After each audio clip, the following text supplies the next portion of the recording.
I'm Duane Urban, and welcome to the Urban Defense Podcast, featuring discussion on firearms, concealed carry, self-defense, the law, and much more.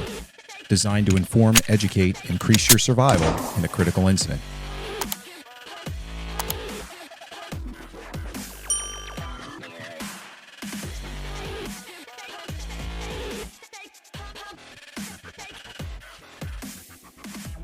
Welcome to the Urban Defense Podcast. I'm Duane Urban, along with co-host, attorney Andrew Saller, managing partner at Saller, Lord, Ernstberger, and Inslee. Our returning guests from On-Site Protection, Vinny Noto and Gevenny Gamboa. Thanks for being back again. Hey, thank you for having us back. Andrew and Duane, always a pleasure. And in tonight's abbreviated episode, we're going to be talking about an incident that occurred. And actually, Andrew, you sent it to me. It was involving a security guard down in the city that had their vehicle stolen, something like that.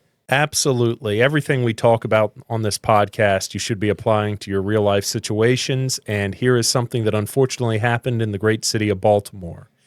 A security guard was working down in Fells Point. This was on August 12th, around 4:30 in the morning.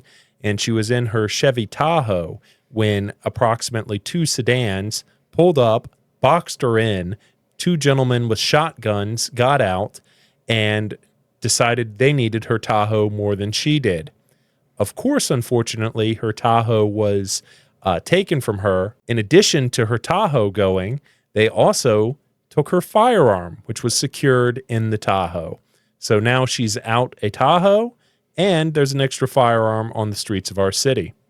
Your thoughts, Vinny? Well, it's like we kind of always reiterate, whether you're carrying a firearm for work or you're carrying a firearm for personal protection, the weapon has to stay on you. And well, I mean, that's assuming that she had a handgun permit. We believe from the story, I think it said that she's a security guard. Is that correct? That is what the story says, and it says they found her Tahoe later in West Baltimore, but the gun was not recovered. And there's been no mention that she was actually charged with wearing, carrying, or transporting a firearm.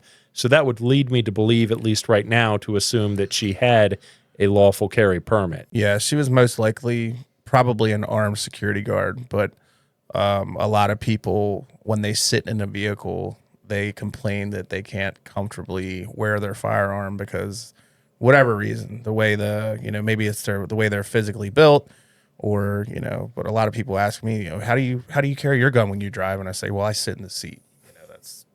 That's pretty standard. And I think it's important that your holster and your weapon is, fits you comfortably, no matter what position you're in. Vinny, we know you use a shoulder holster, so that's why. Fanny pack. Yes. Yeah. No. Extra large fanny pack. No, it depends on what I'm wearing, really. So, like a night like tonight, I'm wearing jeans, and I have I love these little belts. We'll discuss that later, but I always just wear it standardly, like on my hip, and I can drive like that. But if I'm wearing something more like, if I'm on my way to the gym and I have gym shorts on, obviously, spandex yoga pants. Yeah, the 3 o'clock position doesn't fit that style of carrying too well for not having an actual belt for the clip to grab onto. So I usually appendix carry it with the gym shorts because I can take one of the laces from the shorts and I run it through the belt clip and I tie it off.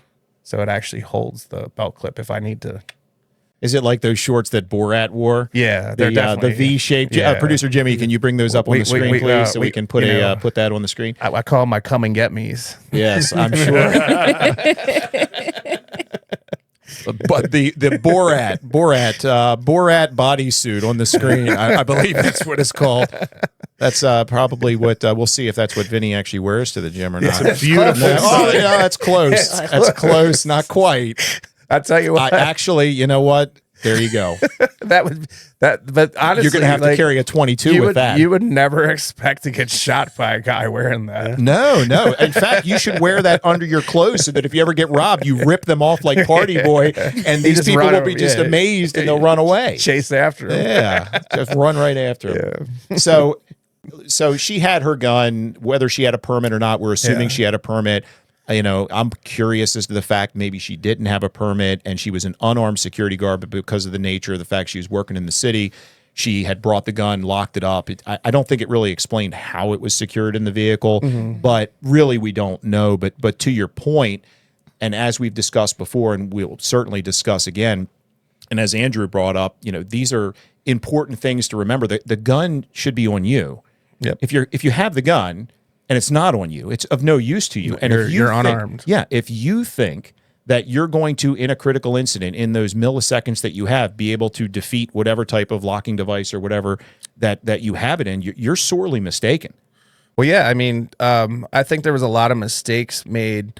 For one, where was your situational awareness? It's 4:30 in the morning. You're idling in a vehicle, assuming that that's what she was just sitting in a parking spot In Baltimore City. Obviously, every time, especially with newer cars, when the ignition's on, the lights are on. So you can tell the vehicle's running, but she was able to recount that a vehicle pulled up next to her. That should have been red flag number one. Do you think she was parked face in, or do you think she'd backed in like we've previously discussed? If I remember right, it said she was parked in the 600 block of South Bond Street, and I do believe that is head-in parking. Which it could have been a head-in, or it could have been parallel, because it depends on which block it is. But one of them's parallel parking next to the bakery, and then another one, as soon as you cross over Alice Ann, I believe it turns into a head-in. But yeah, it's more than likely it was probably parked head-in. But so you need to be extra careful under those circumstances. And when you see especially two sedans at 4:30 in the morning, following closely to each other, and they just decide to stop next to your vehicle because they can tell that the lights are on and it's running. And they're like, oh, that's a nice Tahoe. It's coming with us. But more importantly, even if she, let's per se, or, hypothetically, she was situationally aware. She saw that those two sedans pulled up and was like, well, this is weird, and went to get the weapon. Maybe if it was in the glove box, maybe it was in the center console. I don't know where it was actually at in the vehicle, so we can't speculate too heavy on it. But if she was situationally aware, she may have had time to actually get to that weapon. Don't speculate too much. Commenters will strike. And then they will proceed to speculate on the comment about speculating. The commenters that don't watch the whole video where we explain everything that they're commenting on. So it's just, I think there was a lot of lapses in judgment and technique. Situational awareness. Yeah. I mean, like you said, and Andrew, you brought up a great point about the backing into the parking spot. All things that we've discussed. Have the gun on you. Make sure it's accessible. Be situationally aware. Back into a parking spots. All things we've previously discussed. Yeah. Thank God she only lost her vehicle and lost the firearm. Yeah. Thank God she wasn't hurt. But imagine if they had other ill intent and she had not been able to get to her firearm. Yeah. It could have been so much worse. Did they say, and maybe you mentioned it, did they recovered the vehicle but not the gun, or they didn't recover anything? mention that the gun has been recovered. Yeah, you're not getting that gun back. I mean, if they were able to get into the box and get a hold of it, then yeah. Assuming it was in a box. Yeah. But if she was carjacked, so they had her keys. Yeah. Right. So everything that she could access in the vehicle, they now could. Does anybody have anything for the wrap up? So, as a woman who carries a firearm, that's really your only line of defense against a man with ill intent. So, this woman was very lucky that all they meant to do was steal her vehicle. So, it's important to stay situationally aware. Keep your gun on you, whether you're driving, whether it's uncomfortable or what. If you can't wear it, if your clothes don't allow you to wear it, then keep it at home. Don't bring it with you. Obviously, she was probably using it for her job, in which case it would have been justified to wear it while she was driving. Well, a lot of food for thought. And again, be careful out there. Remember all those important skills and remember that situational awareness. For the Urban Defense Podcast, I'm Duane Urban, along with co-host Andrew Saller and our guests, Vinny Noto and Gevenny Gamboa. Stay safe out there. And remember, train, fight, and win.